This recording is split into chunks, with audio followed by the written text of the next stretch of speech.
Alright X, I've got a weird story to tell you guys. I don't come to this board often at all, but this seems like the right place.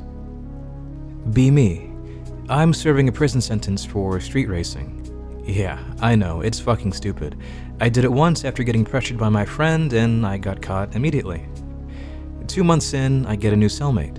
He's a nice enough guy, but he's scared of everything and he mumbles to himself. I get to know him and it turns out he's a paranoid schizophrenic. Some nights he wakes up screaming. He tells me about his delusions and that he knows he's fucked up. But then he says, "Except them, man. I know they aren't delusions. I'm not fucking crazy. I see those eyes every time I close my eyes. I'm never gonna unsee that red light." He starts rambling about how they come for him at night and he got himself in prison to stay safe. He won't tell me what he did to get locked up, and whenever I ask, he dodges the question. Fast forward a month and we become friends and he opens up a little. He tells me how he used to never sleep because that's when shit would go down. When he would start to doze off, his body would start to feel really heavy and he'd get a vibrating sensation in his limbs, like a heavier version of the way you feel when your leg falls asleep. There would be a humming noise, which would start out quiet but then get louder and louder. And a bright white light would then fill the room, and then it would slowly turn blood red as the hum reaches its peak pitch, like a skull-splitting tinnitus. He said he usually blacks out after that, but not always. Sometimes I see them. They don't want me to remember. I ask him what he means. He starts describing fucking grays in great detail. I didn't believe in aliens at the time, so I thought he was totally nuts.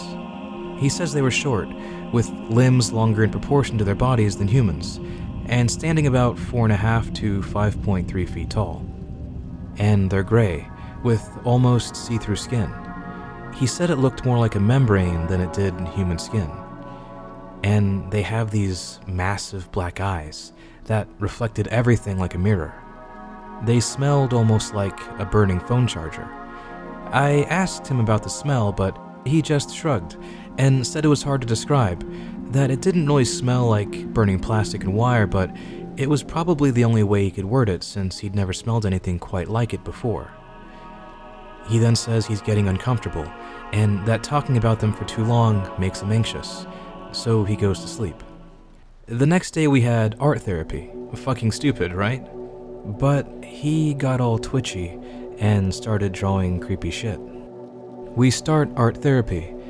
Basically, we do it to, quote-unquote, let out our feelings, because it's supposed to help people be less violent or something. I don't really know. I just start doodling. I'm usually a pretty chill guy, and I don't really have anything on my mind. Danny, my cellmate, seems to enjoy these sessions for the most part, even though he's not very good. But this time, it's different. He's super anxious and says he was up nearly all night, even though I was up late but didn't hear him make a sound. He keeps scratching his neck obsessively and constantly chewing on his forefinger, and looks on the verge of some sort of panic attack. The therapist tells him to try and draw what's upsetting him. He stares at the paper and charcoal for like half the fucking session, and then he starts feverishly drawing. He fills the entire page with shades of red, and I can barely make anything else out. It looks vaguely like a bedroom, and I can see a blurry doorway, and what looks like a bed, maybe a dresser. It's all messy. You can see 3 figures near the bed, blurry except for the eyes. The eyes, by the way, were huge, pitch black, and almond-shaped. They're surrounding the bed with a staticky stick figure who I assume is Danny in it, and he's screaming. The therapist asks him to tell him what it is, and he just mumbles about it being a nightmare.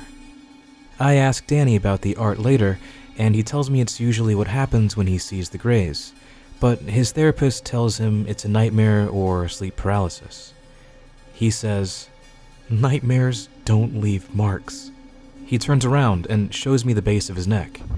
There's a faded scar, which is a small, perfect circle with a triangle of 3 dots in the middle.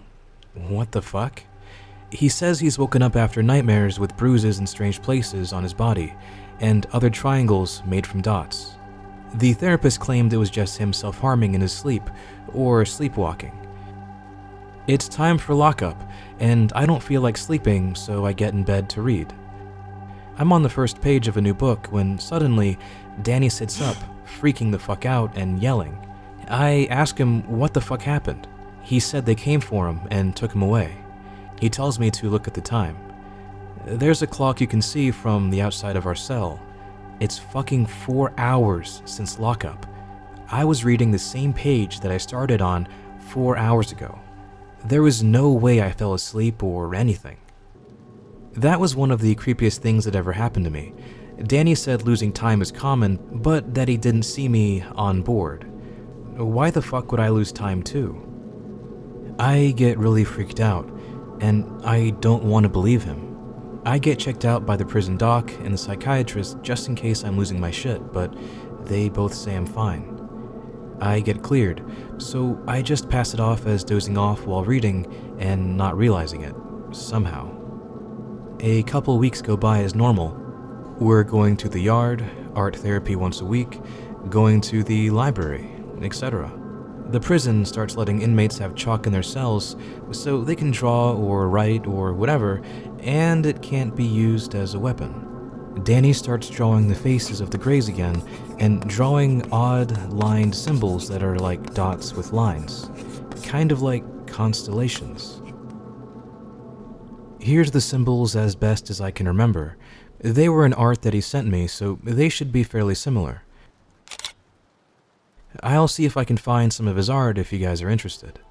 The symbols in the lower right are the UFOs he saw. He said they were long and oval and sometimes looked foggy. Anyways, this is near the end of my stay at prison, and I think it was within the last month or two. Some days I woke up with headaches and nosebleeds, which wasn't exactly strange as they can be side effects of the allergy meds I take. I'm looking forward to getting out.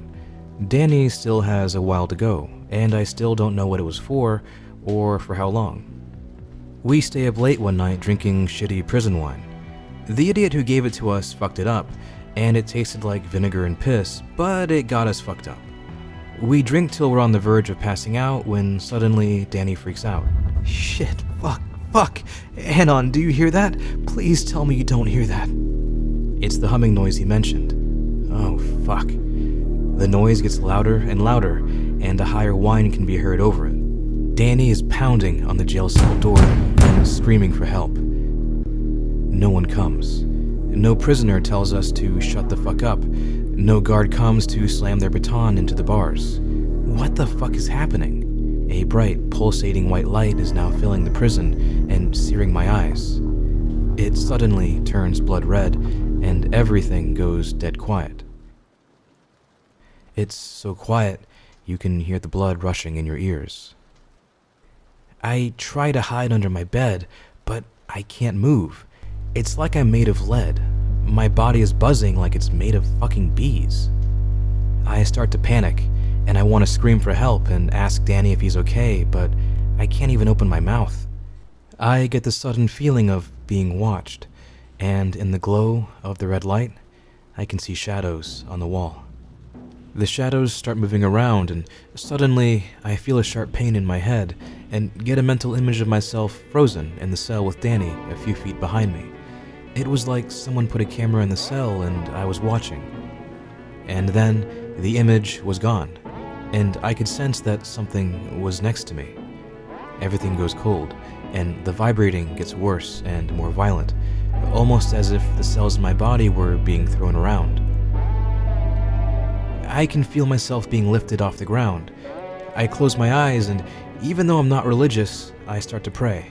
I mean, what else am I going to do? I pray to anything that'll listen. The red light is seared into my retinas, and I'm screaming inside, but nothing comes out. Suddenly, I'm in a room. It's steel-colored with no light source, but somehow evenly lit to the point of not having any shadows. The next thing I see are the eyes that Danny had mentioned. They were fucking horrible. massive eyes that took up like a quarter of the face, almond-shaped and slanted like 45 degrees, and they were pitch black. I could see my own terrified reflection in them. Those massive, wet black voids reflected every inch of terror in my face. Those things didn't look remotely human. No drawing or Photoshop or mask has ever come close to how awful those things were. Their waxy, membrane-like skin almost pulsated. Images flashed through my head. Me and Danny, the aliens, the prison, pictures of the planet, organs, stars. It gave me a massive headache. I don't know what it was trying to do. And then suddenly, I'm in the prison hospital. They found me on the floor of the prison cell with a blinding headache, lying in a pool of my own vomit and blood pouring from my nose. They found Danny huddled in the corner and sobbing, shit in his pants and covered in scratches and bruises. The doctors and guards questioned me. They thought we were fighting, even though no one saw or heard anything at all. No one heard our screaming, the lights, the humming sound. How in the fuck? I don't know. I told them that we got drunk, but didn't fight or anything. I had no idea what happened to Danny. They released me in time for dinner, but my head is still pounding and my whole body aches, especially my neck. The IV helped, but I wanted to get actual food in my body. Danny wasn't in the cafeteria. I didn't see him for another 3 days. Danny tells me they questioned him, asking why I attacked him. He says the wounds were self-inflicted and that he had a nightmare and he clawed and hit himself in his sleep. They kept him under observation to make sure he didn't try and hang himself or something. Neither of us wanted to talk about what happened that night, but all he asked me was, "You saw them too, didn't you?" And I nodded. "You know that they're not going to let you go now, right? Once they set their eyes on you, you're in their sight for life." I've been drinking while writing this now, so I'm typing a bit slower so I don't fuck it up too badly. I think I might look for the pictures that Danny sent me. I know I have them around here somewhere, and I think I have some letters from him too. Obviously, Danny and I are creeped the fuck out. Neither of us sleep well for the next few weeks. But nothing major happens until a few nights before I'm out. Mostly headaches and nosebleeds. I go to sleep, and I wake up in the middle of the night to the humming noise and the bright red light. Please, God, no, not again. I can't take this again. The humming died down, and the light fades away. I breathe a sigh of relief. I realize that it was probably just sleep paralysis. It used to happen to me as a kid, but I'd rather just see an old hag than aliens.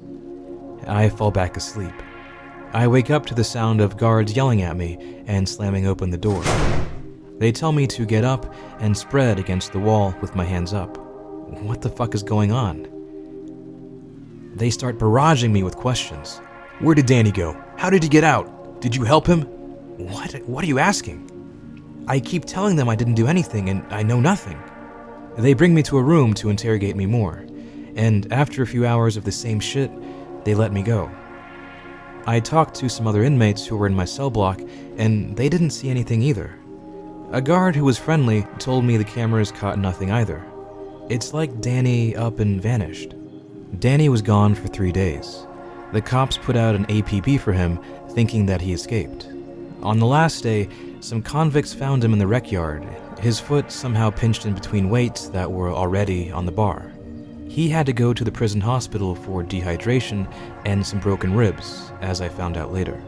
They never found him on footage of any camera, so there was an investigation to see if there was a cop trying to get inmates out. I don't know if anything ever came out of that, but I know for a fact that it wasn't the cops.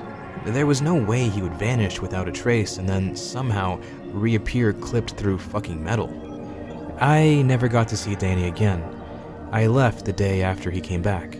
He wrote to me a few weeks after I left, telling me the night that he vanished he saw the red lights again, and he hoped it would be the last that either of us did. But unfortunately, we both kept seeing them. I don't have it happen to me often, but Danny probably does. I am looking for his letters now. He had a few stories of his own. I found one of his letters. Hey, hope you're doing well.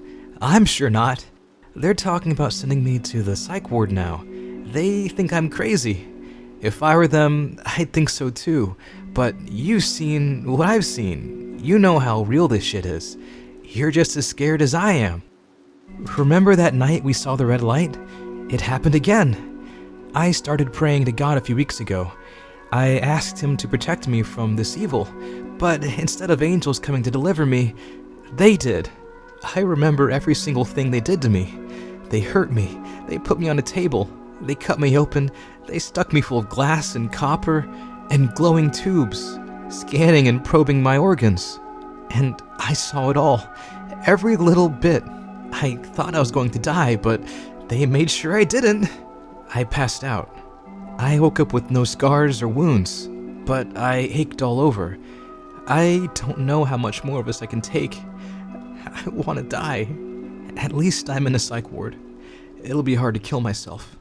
As afraid of them as I am, I'm scared that there is something worse on the other side.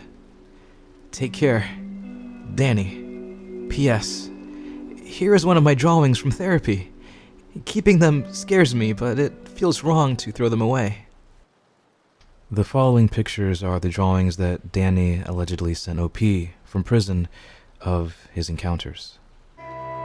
Shut up, a pure insipid